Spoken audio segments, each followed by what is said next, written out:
الحمدللہ، اللہ تعالیٰ کا لاکھ لاکھ شکر ہے کہ مالک الملک نے اپنی یاد کی توفیق اور موقع عطا فرمایا۔ لاکھوں اور کروڑوں درود حضرت محمد مصطفیٰ صلی اللہ علیہ وآلہ وسلم پر، جن کے طفیل مالک الملک نے یہ مہربانی عطا فرمائی۔ سامعین اکرام، اللہ تعالیٰ نے قرآن پاک میں ارشاد فرمایا، اعوذ باللہ من الشیطان الرجیم، بسم اللہ الرحمن الرحیم۔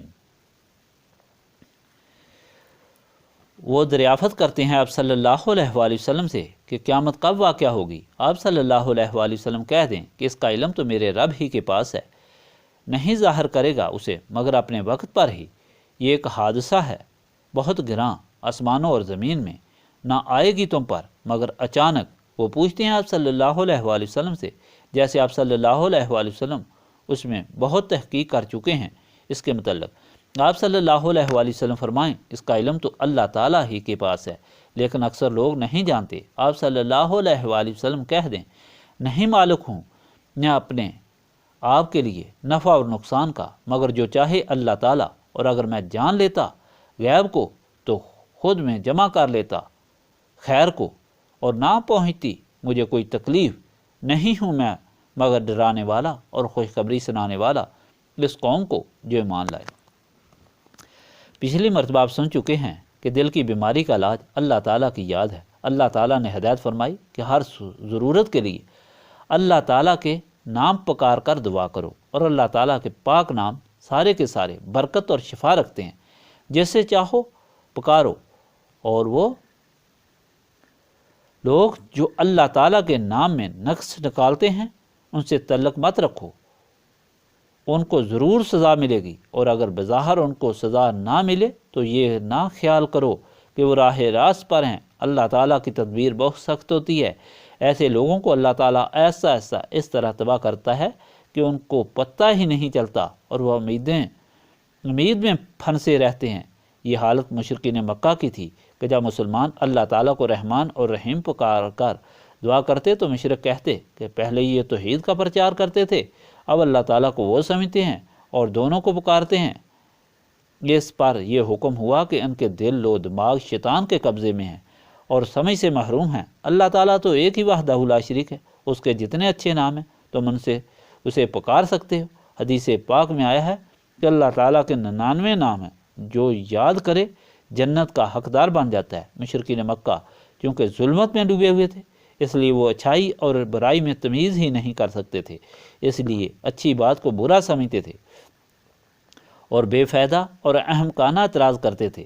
اس طرح ان لوگوں نے غلط تاثر لیا۔ جب نبی پاک صلی اللہ علیہ وآلہ وسلم نے اللہ تعالیٰ کے حکم سے لوگوں کو اللہ تعالیٰ کی طرف بلایا اور اللہ تعالیٰ کے احکام سے آگاہ کیا تو ان بدبختوں نے کہنا شروع کیا کہ نعوذ باللہ، حضور پاک صلی اللہ علیہ وآلہ وسلم پر اسیب کا اثر ہو گیا ہے یا ان کو جنون ہو گیا ہے۔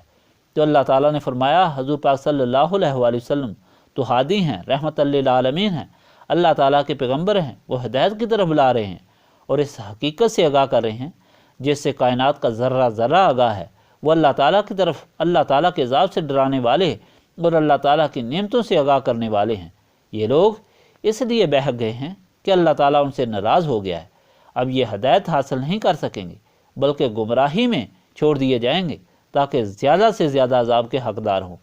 تو ان کی یہ سختی اور عذاب نبی پاک صلی اللہ علیہ وآلہ وسلم سے نسبت کی محرومی کی وجہ سے واقع ہوا۔ اگر وہ حضور پاک صلی اللہ علیہ وآلہ وسلم سے نسبت قائم کر لیتے تو ان کے دل و دماغ منور ہو جاتے، وہ کبھی نہ غلط راستے پر چلتے نہ غلطی قبول کرتے۔ آج کا فرمان بھی ان گمراہوں کے فضول اعتراضات کے جواب میں ہے۔ ان لوگوں کے دو سوال تھے، پہلا یہ کہ آپ اگر ہمارے ہمدرد ہیں، بہی خواہ ہیں، تو جس قیامت سے ڈرا رہے ہیں اس کا صحیح وقت بتا دیں تاکہ ہم تیار ہو جائیں۔ تو اس پر نبی پاک صلی اللہ علیہ وآلہ وسلم کو حکم ہوا کہ آپ صلی اللہ علیہ وآلہ وسلم کہہ دیں قیامت کے وقوع کا علم اللہ تعالیٰ کو ہے، اس کو اللہ تعالیٰ نے پوشیدہ رکھا ہے تاکہ اس کی ہیبت لوگوں کے دلوں پر قائم رہے۔ البتہ نبی پاک صلی اللہ علیہ وآلہ وسلم نے قیامت سے پہلے کے واقعات بتائے، فرمایا کہ میں اور قیامت اس طرح ہیں جس طرح یہ دو انگلیاں ساتھ ساتھ ہیں، جس سے یہ مراد تھی کہ اب کوئی نبی میرے بعد قیامت تک نہیں آئے گا، نہ کوئی شریعت آئے گی۔ اب حضور پاک صلی اللہ علیہ وآلہ وسلم کے بعد ہی قیامت آئے گی، اور یہی سیدھا راستہ نجات کا ہے۔ جو حضور پاک صلی اللہ علیہ وآلہ وسلم بتا رہے ہیں، اس جواب سے ہرگز یہ نہیں ثابت ہوتا کہ حضور پاک صلی اللہ علیہ وآلہ وسلم کو وقوع قیامت کا علم نہیں۔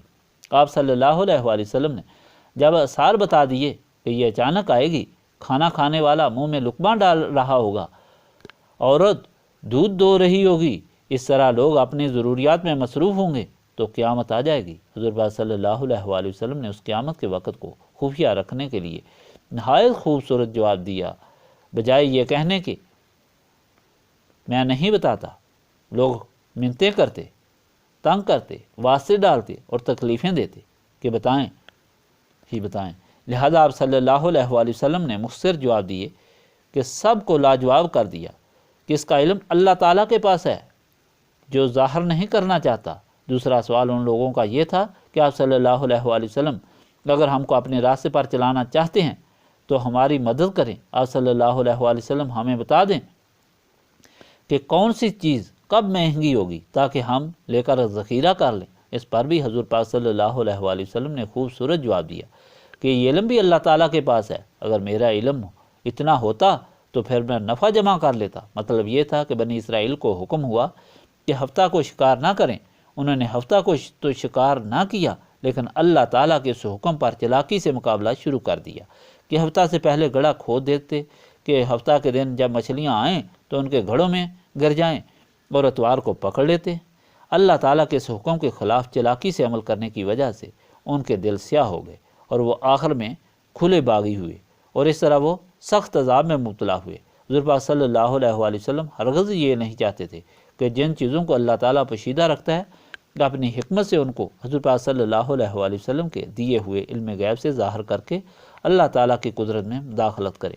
حضور پاک صلی اللہ علیہ وآلہ وسلم نے اس خوبصورت جواب سے لوگوں کو لاجواب بھی کر دیا اور سب کو یہ ہدایت بھی عطا فرمائی کہ دیکھو، قادر مطلق اللہ تعالیٰ کی ذات ہے، وہ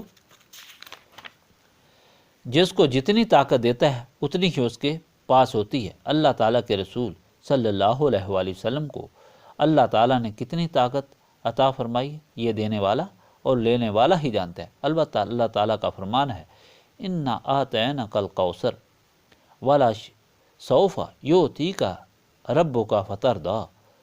اس سے یہ معلوم ضرور ہو گیا ہے کہ مالک الملک نے اپنے محبوب صلی اللہ علیہ وآلہ وسلم کو بے شمار اور وہم و گمان سے زیادہ عنایات عطا فرمائی ہیں۔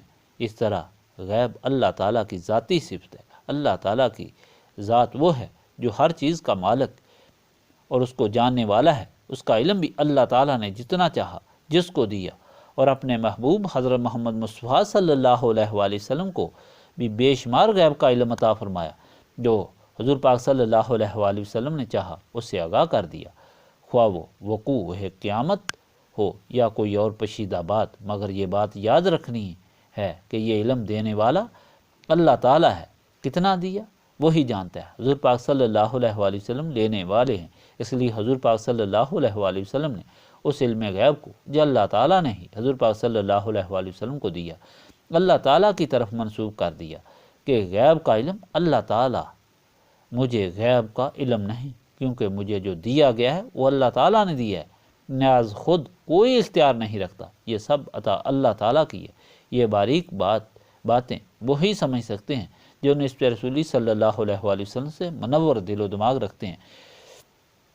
اس لیے نسبت رسولی صلی اللہ علیہ وآلہ وسلم ہی باہ ذریعہ ہے حقیقت حال سمجھنے کا، اور اس کے بغیر دل و دماغ اور آنکھوں پر پردہ ہوتا ہے۔ اللہم صلی علی سیدنا محمد وعلی آلہ وصحابہ صلاۃ تکون لنا امان من کل خوف، لا الہ الا انت سبحانک انی کنت من الظالمین، استغفر اللہ العظیم الذی لا الہ الا هو الحی القیوم واتوب الیہ۔ ربنا آتنا فی الدنیا حسنۃ وفی الآخرۃ حسنۃ وقنا عذاب النار، استغفر اللہ العظیم الذی لا الہ الا هو الحی القیوم واتوب الیہ۔ ربنا تقبل منا انک انت السمیع العلیم وتب علینا انک انت التواب الرحیم۔